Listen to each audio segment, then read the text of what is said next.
La miséricorde, ce débordement d'attention, d'affection et d'amour désintéressé, peut-elle supporter que certains hommes, certains enfants soient murés dans les prisons de l'ignorance, sans espoir de libération? L'aptitude de lire et d'écrire est une liberté fondamentale reconnue par l'article 26 de la Déclaration universelle des droits de l'homme. Combattre l'ignorance est le devoir de tout homme, et il n'est pas besoin d'être chrétien pour accomplir cette œuvre de justice fondamentale. Alors pourquoi considérer l'instruction des ignorants comme une œuvre de miséricorde spirituelle?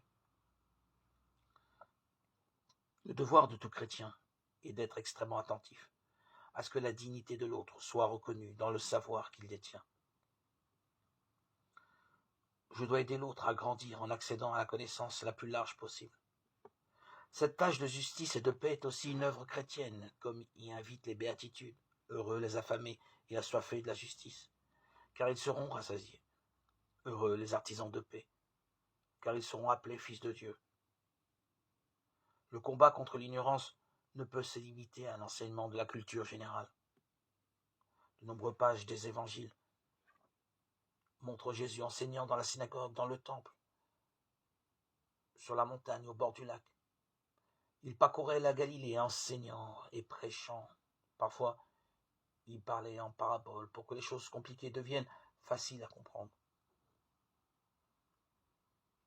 Nous voyons dans les nombreux passages des évangiles les disciples s'approchaient et demandaient « Pourquoi leur parles-tu en parabole ?» Jésus leur répondit « Parce qu'il vous a été donné de connaître les mystères du royaume des cieux et que cela ne leur a pas été donné. » Avant de quitter les disciples, Jésus leur dit une dernière fois « Vous serez alors mes témoins à Jérusalem, dans toute la Judée et la Samarie, et jusqu'aux extrémités de la terre. » Nous devons être témoins du Christ, instruments de la découverte et de la meilleure connaissance de Dieu. Je ne peux pas et je ne dois pas laisser mon frère dans l'ignorance de Dieu.